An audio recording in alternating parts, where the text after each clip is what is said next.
Le sujet, il est très délicat. Hein? DPP, Dubaï, Porta. Porti.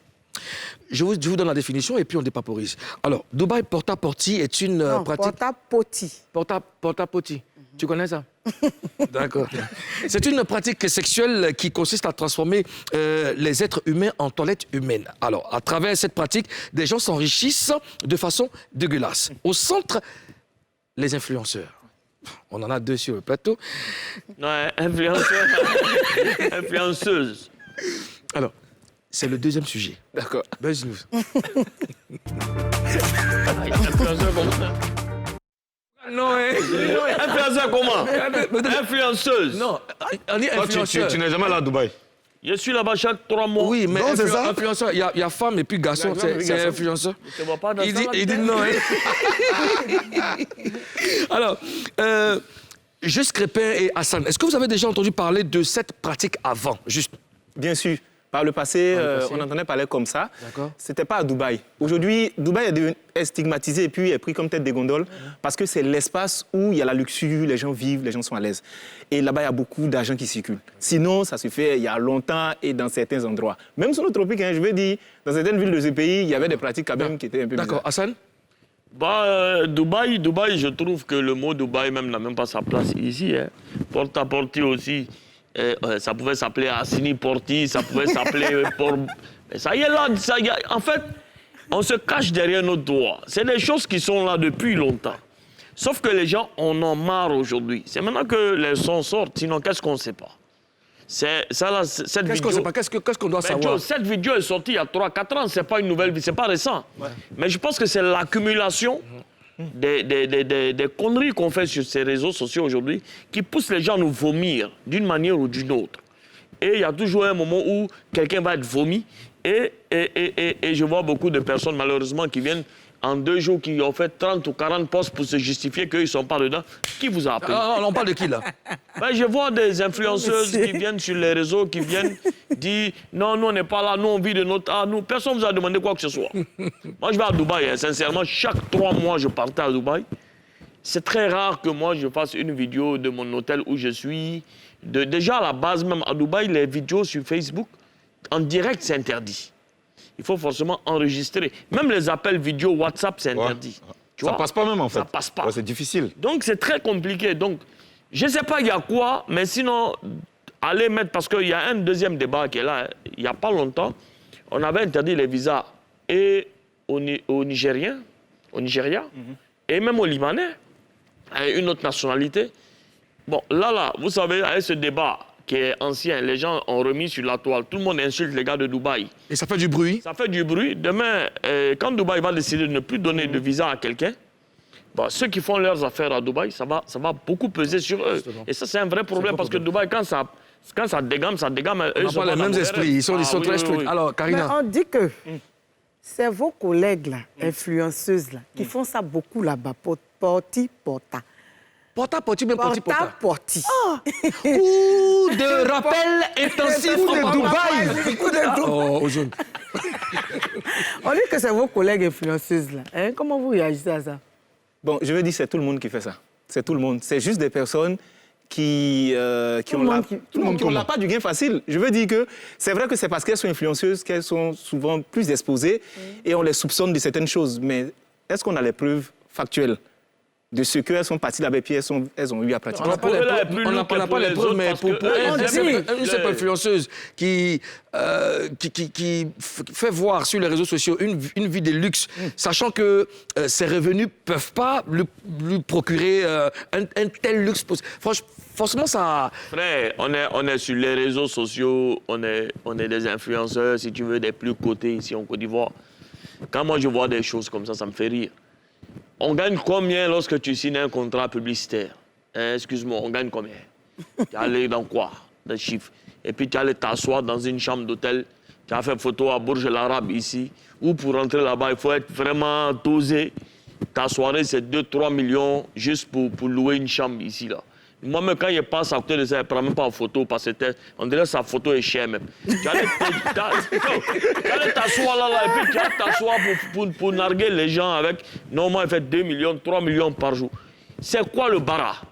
C'est justement ce que les gens veulent savoir. Moi, je suis ambassadeur de 2 ou 3 trucs ici. Ce que prend sur toute l'année d'un ambassadeur ne peut pas faire 3 jours ici. Là. Donc, il faut qu'on arrête. C'est ce que je disais dans mes directs.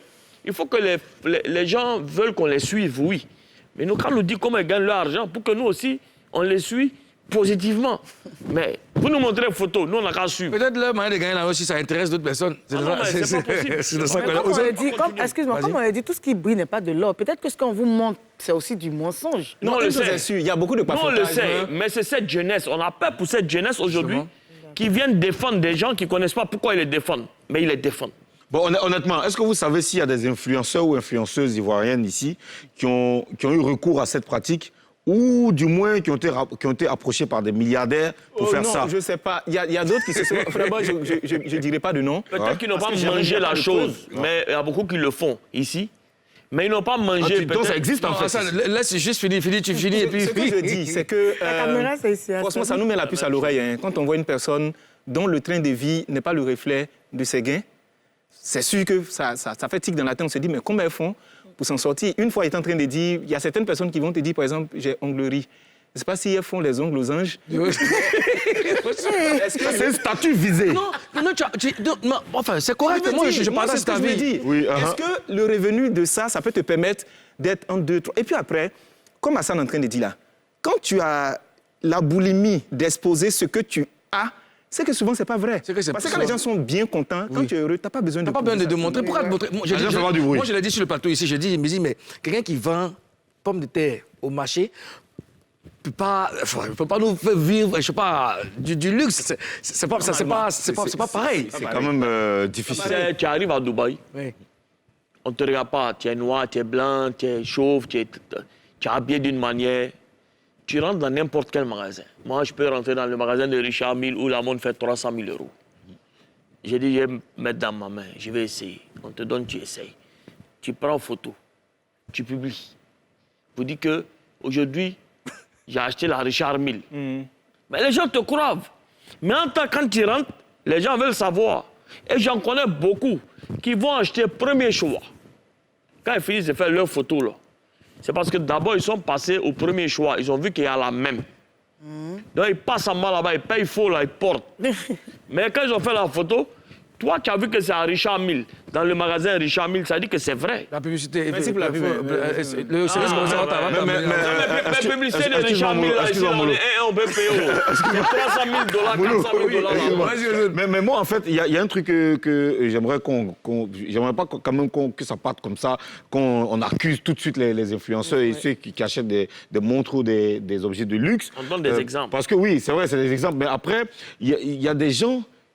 on a vu des exemples, je crois, d'une jeune fille nigériane, j'ai plus le nom en tête, qui gagne beaucoup d'argent avec la publicité. Ça veut dire qu'on peut être influenceur et avoir assez d'argent pour aller vivre le luxe qu'on veut. Attention, c'est différent. Non, je veux dire le luxe qu'on veut. On peut se... La manière dont tu te vends, c'est comme ça, on achète sur les réseaux sociaux et en tant qu'influenceur. Sauf qu'en Côte d'Ivoire, ici, les gens ont fait que être influenceur, c'est quoi? C'est pouvoir motiver quelqu'un ou changer l'idée de quelqu'un par rapport à quelque chose pour qu'il consomme ceci et non cela. C'est pouvoir un produit.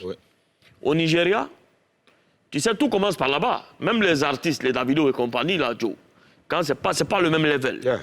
Les influenceuses là-bas, il y a des influenceuses que je connais là-bas, un poste, c'est $500 000 ou $1 million. Ici, les sociétés nous connaissent. On a faim. C'est dit, il va t'appeler le lundi, il va dire, il fait un poste, il dit, bon, ça fait $1 000, 500 000, 600 000. Il va attendre le week-end, le vendredi. Il sait que c'est chaud, tu dois aller en boîte. Allô, frère, bon, on a 50 000 pour toi, tu dis, faut envoyer. Donc, tu vois, c'est nous, on n'a pas mis ça en haut là-bas. Sinon, moi, je reçois plein de personnes qui font poste, voilà, 100 000, 200 000, il ne fait pas. C'est pas parce que c'est pas l'argent, hein.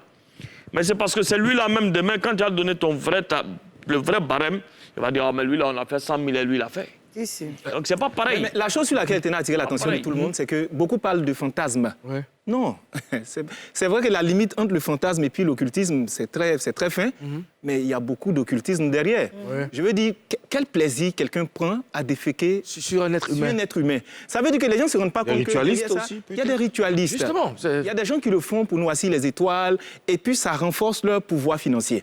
Donc, je me dis, donner $100 000 à quelqu'un, $200 000, rien que pour ça, les gens vont dire non, c'est du fantasme, c'est pas souvent vrai. aussi, regarde. Derrière ça... Les gars, là, moi, je connais le gars. Un défi? Voilà, genre, celle-là, elle se prend pour qui, et puis elle fait ses trucs, genre, elle peut pas. Et puis, voilà, ça va comme ça va d'un rien du tout. Donc, il n'y a plus les aspects. Il n'y a plus rien. Non, il y a plusieurs plus de aspects, code mais ce même. que je Il y a dis, plus c'est rien. que la connotation de la défécation, dans le domaine spirituel, ça a une forte connotation. Je Oui. veux dire, c'est une pratique qui est faite. Même ici, quand tu vas devant ton magasin, que tu vois que quelqu'un a déféqué devant ou bien T'as peur. sur ta table, c'est une pratique, c'était de la Déjà, malédiction. même les bien sûr. excréments. Les excréments. Les excréments, mais déjà ce une sont- signification. c'est spirituel. Ouais, ouais. Ce qu'on doit se dire aujourd'hui, c'est qu'il y a des gens qui le font peut-être pour du fantasme. Mais je veux dire qu'il y a des dérivés, hein. Zoophilie, on te fait coucher les animaux, on fait des choses, mais derrière ça, là, vous allez voir Il y a que autre chose. il y a autre chose qui est derrière. Il y a le gars construit une maison, Oui, on vient déféquer devant si son c'est- son truc. si c'est- non, Et si ça c'est avance à pas. Dubaï, là, je ne pense pas qu'ils ont besoin de spirituel, là, ou bien de faire maraboutage pour Non, avoir l'argent. qu'est-ce que tu en Non, sais Mais c'est pas les gens de Dubaï, c'est pas des... C'est pas des... Parce que Dubaï, c'est le lieu, c'est le lieu de rendez-vous. Il n'y a pas que les Arabes, même. Souvent, même, il y a des Noirs. Bon, tout le monde il y a là-bas, tout le même monde. Il y a des tous les milliardaires du monde qui se Regarde, retrouvent là-bas les pour ça. excréments, là, c'est quelque chose. Moi, j'ai vécu quelque chose. excréments, là, Un jour, je me suis réveillée. En ce moment, j'étais chez mes parents. Je me suis réveillée vers 16h. Et puis, je suis rentrée dans la douche. C'est-à-dire que excréments, mais où ça doit se trouver, là, c'est là-bas, trouvé dans le WC.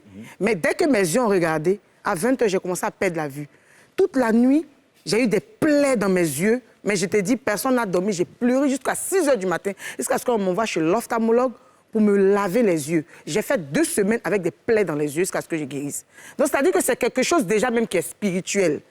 Et puis, on te met sur le corps jusqu'à dans la bouche. Non, c'est pas fantasme, ça. Pas fantasme. Non, c'est pas du fantasme, c'est du la vampirisme. sauvagerie. Oui, bien sûr. C'est du vampirisme. On passe à autre chose. Juste, et Hassan, quel message vous pouvez passer, vous pouvez donner à cette jeunesse un peu avide? De repères. Ce que je veux dire aux jeunes qui m'écoutent en ce moment, c'est que nos mots ont 2 sources. Hein. L'envie. Les gens sont très envieux. Si. Et puis le deuxième point, c'est la soif du gain facile. Nous, on s'est construit. Ça fait peut-être 2-3 ans qu'on est sur les réseaux. On a vu souvent des choses, on s'est éloigné de ça. Moi, après, ma foi chrétienne m'a canalisé dans beaucoup de choses, ça c'est sûr. Mais je tiens à dire à ces jeunes-là qu'il y a le ramba. Toutes ces personnes qui ont été victimes de ça, soit ils ont siphonné leur étoile, soit ils ne dorment pas la nuit, souvent c'est la dépression, souvent c'est le suicide. Il y a un impact sur eux, donc ils doivent faire très attention aux personnes qui suivent. Une personne que tu suis qui n'est pas capable de te montrer la traçabilité entre d'où vient l'argent et puis les activités qu'elle mène chaque jour, elle ne mérite pas d'être suivie. Donc faisons très attention. Merci. Hassan? Écoute, frère, ça, moi, ce qui se passe ne m'étonne pas. C'est une suite de plusieurs choses. Des gens qui rampent, des gens de trucs. Je pense qu'à un moment donné, il faut que... Oui, mais on est en train de parler de la jeunesse, parce que quand des jeunes viennent dire que c'est normal ce qui s'est passé, il y a un problème quelque part. L'argent n'a pas d'odeur. L'argent n'a pas d'odeur. L'argent n'a pas d'odeur, ça fait partie du porte-à-porte. C'est tout un mouvement aujourd'hui qui souffre. Donc ces jeunes aujourd'hui, ils veulent suivre, ok, mais ils veulent s'asseoir à la maison, attendre le miracle, parce que aussi, dans le côté religieux aussi, on a beaucoup de choses à apprendre.